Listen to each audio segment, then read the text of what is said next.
do we think of the Chiefs and Mahomes as they try and do something that hasn't been done? We'll edit this out for the tape. Awesome. That hasn't been done in 2 decades, and that is repeat as Super Bowl champs. Yeah, they're still the team to beat in the NFL.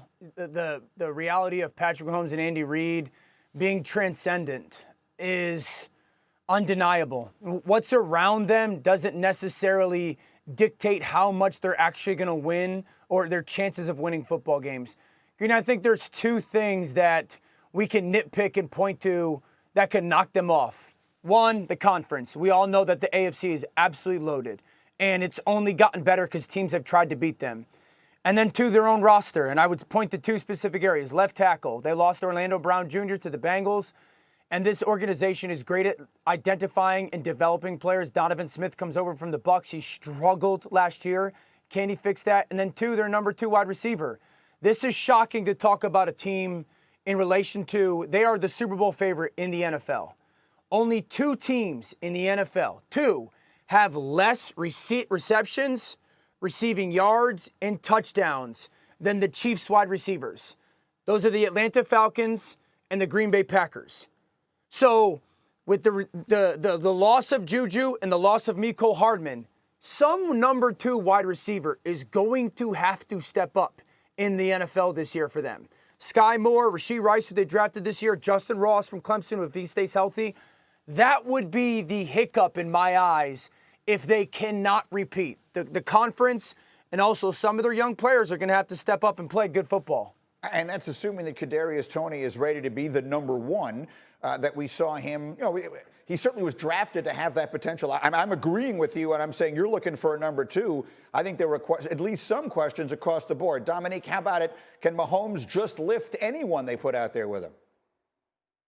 Well, I'm assuming you're considering Travis Kelce the number 1, and he is a playmaker, someone defenses have to prepare for, and someone who compromises defenses. But you still want somebody to go over the top and break this defense the way that Tyreek Hill did back in the day. But as long as you can protect Patrick Mahomes, you can play good defense, I think this team is going to be competitive.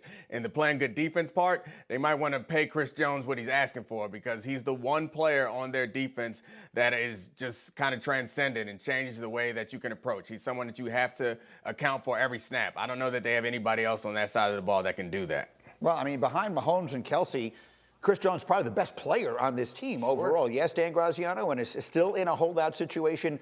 Everything I've heard suggests that no one's really that worried about it, but we are in the middle of August by now. He is incurring a lot of fines, which indicates that he's pretty dug in on his position.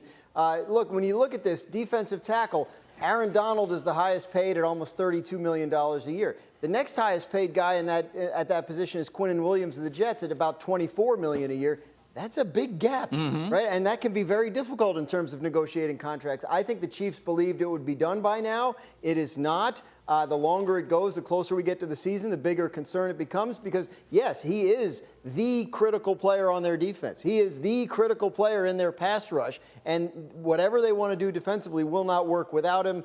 That, of course, is his position and why he's asking for more than they've offered so far. So we'll see how this goes. But as of now, I do think that this is a situation that all sides expected would be resolved by this point. The fact that it isn't is starting to be a little bit of a concern. The reality is because they have Patrick Mahomes, we just assume everything will be okay. He's that level of player, but it does not mean there aren't questions in Kansas City. What are we talking about now for a young man who was the 3rd pick in the draft?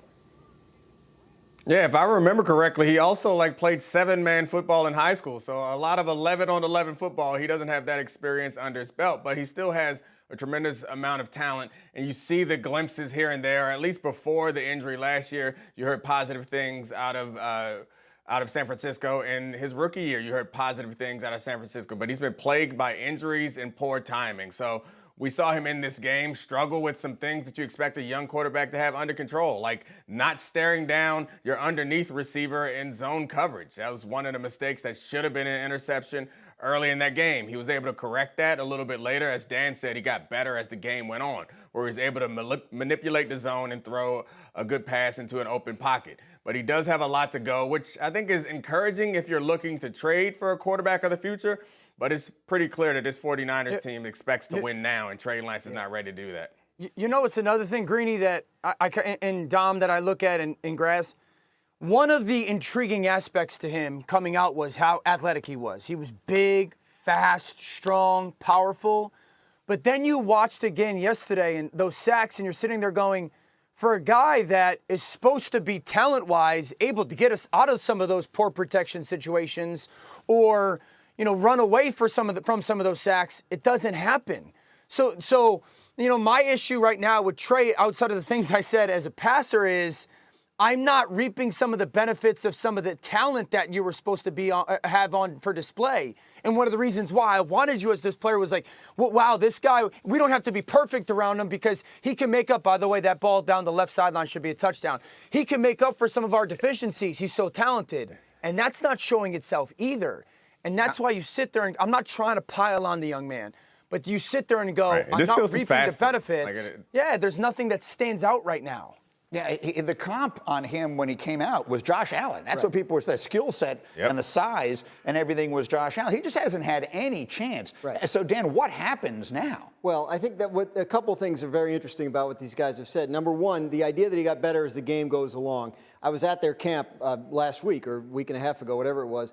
The thought there was that he was getting better as practices went on, right? like he starts slow in practice but picks it up. So that indicates that that's that inexperience, right? That he just hasn't been on the field enough to deliver on his promise. I do think that there is, if they decide to put him on the trade block, I think they will have they'll have suitors. I really do, because he is athletic, he is talented, he is smart. He's all the things that the 49ers thought he was when they drafted him.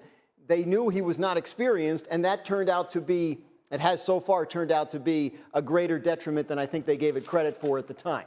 So if you're a team that has an older veteran quarterback and no real succession plan in place, if you're a team that doesn't think you're going to have a high enough draft pick to solve the problem next year, I do think come the trade deadline, he's a very interesting guy, especially if by that point the Niners don't feel like they need him, right? Like, let's say Purdy is established and healthy and Darnold looks like a good backup or whoever. I think it's worthwhile. Todd Monk, and among the things that he said was, quote, "It's great.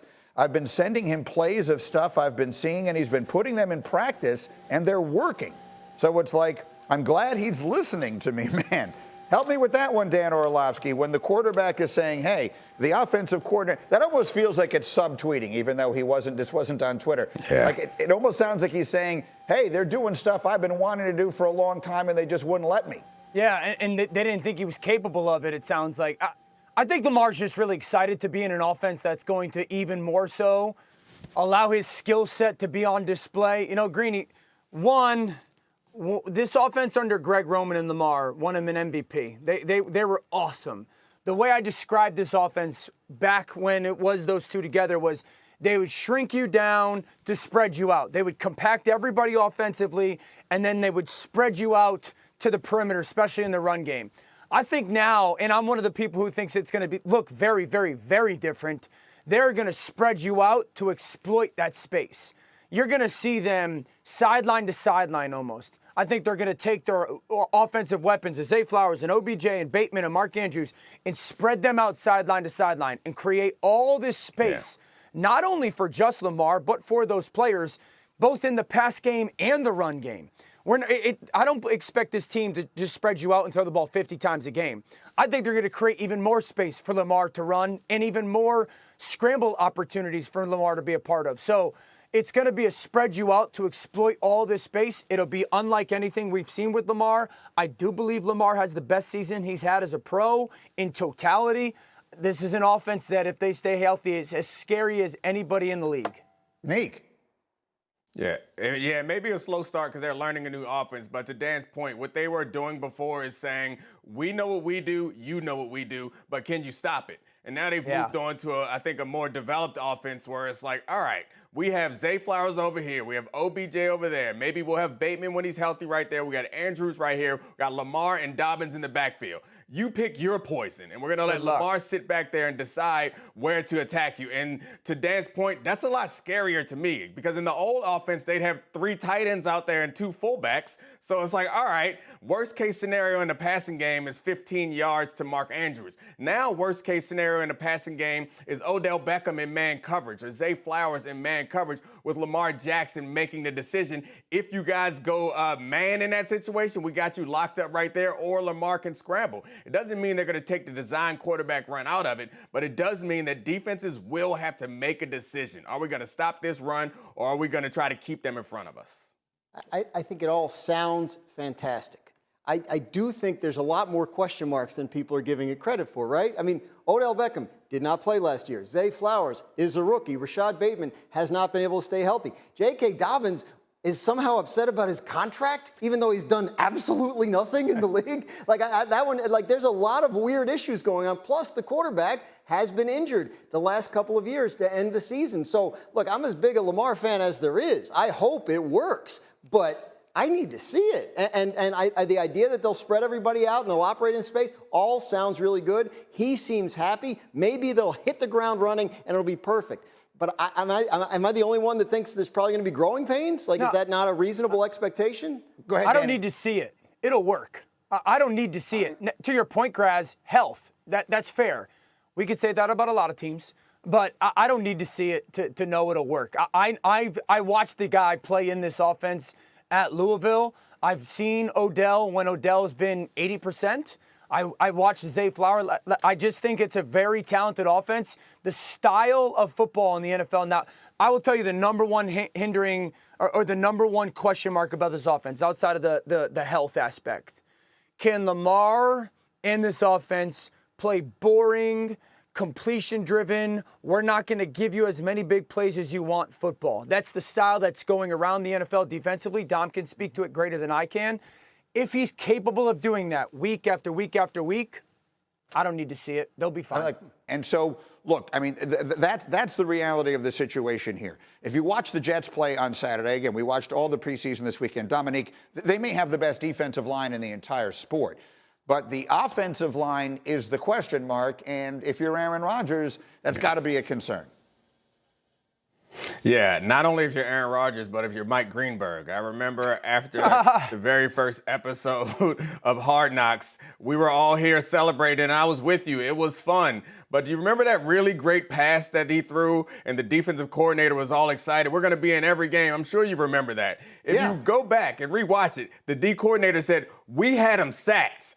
But that was a really great pass after that. So Aaron Rodgers is going to do a lot of incredible things if they can keep him on his feet. And that's a huge question mark. At the end of every season, we do all this time before the season talking about the skill players and the quarterbacks and all these other outside players. At the end of every season, the competitive teams are the ones that protect their quarterback, and offensive line matters as much as anything in this sport, in this modern game. Orlovsky, I'm going to ask you the question as directly as it can be asked. If the Jets do not go outside the building for offensive line help, which I'm going to get to with Graziano in a minute, but if they just go with the people they currently have in the building, they'll be fine. Can Rodgers make it work? Can he still, with getting rid of the ball quickly, whatever else it is that a great veteran quarterback knows how to do, can they still make it work? Yes, I am so by myself on this one, and I'm okay with it. This offensive line, if they stay healthy, is talented enough to be top half in the league at worst. At worst. Mekhi Becton, while he hasn't been healthy, looked better in week 2 than he did in week 1. AVT is an awesome player. McGovern's a good player. I think Tippmann's going to be a good player. So let's put this into context, okay? Everyone's so concerned about this offensive line. This offensive line hasn't played together. They haven't had any continuity. Yes, they have to stay healthy. I'm not getting paid to go on television and tell people that offensive lines have to stay healthy. Mm-hmm. Realistically, how many points does this team have to score to win every game or to have a chance to win every game? That's the real 17? answer. 17? So, like, as an offensive person, I could protect the offensive line. We have to score 17 a game. That defensive line is dumb good. I think it's going to be one of the best defensive lines we've seen in years. Dom, you remember when I got into the NFL, we played against defensive lines that had like Dwight Freeney and Robert Mathis on them. They were so good. And they got on us quarterbacks so quickly, you were like, I got nothing to do. The Bears defensive line with Alex Brown, the Tampa Bay Buccaneers, they remind me of that unit where it was just like, I can't do anything. So we could sit here and talk about this offensive line all we want. They got to score 17 a game, maybe 20. So we're sitting there with Aaron Rodgers, with Garrett Wilson, with Lazard, with Breece Hall, in an offensive line that if they're healthy, they'll be fine. Everyone needs to relax about this offensive line. I would love to. And that's all well and good. That's the answer to the question, though. The answer to the question is about the defense. It's not about the actual offensive line. It's like their defense is going to be good enough, and Aaron Rodgers is not going to turn it over. That they're going to be close in games, and at the end of close games, I think most people would like to have Aaron Rodgers on their side. That's fine, but he's also almost look. At some point, they can't get him hurt, I guess is what I'm trying to say, Graziano. Right? It's not about how many points that they can't let him get hurt. That's what's scary about it. And look, I mean, I agree with Orlovsky about the offensive line. My issue is you talk about obviously they have to stay healthy. True of every team, but I mean, Becton has only played one. I mean, like, staying healthy has been a major issue for Mekhi Becton, so it's fair to keep that as a question mark. I think they need to add depth. Easier said than done this time of year. Obviously, everyone's out looking for offensive line help. But the issues are, if it breaks down, yes, can you score 17 points, 20 points, whatever, and win the game? Sure. You're putting your 40-year-old quarterback at risk of injury. Plus, I don't know if this is breaking news, he hasn't always been the most patient guy when things haven't gone well, right? Like if things start to break down in front of him, then all this cool honeymoon stuff that we've seen, all of a sudden we could see He's the cranky guy that Aaron. spelled relax for you. And if we see cranky Aaron, then things could go off the rails. No, this is the new Aaron. So, this is the new and improved Aaron. He's not cranky. He's happy. He's calm. He's relaxed. And everything is well. Thank you for watching ESPN on YouTube. For live streaming sports and premium content, subscribe to ESPN+.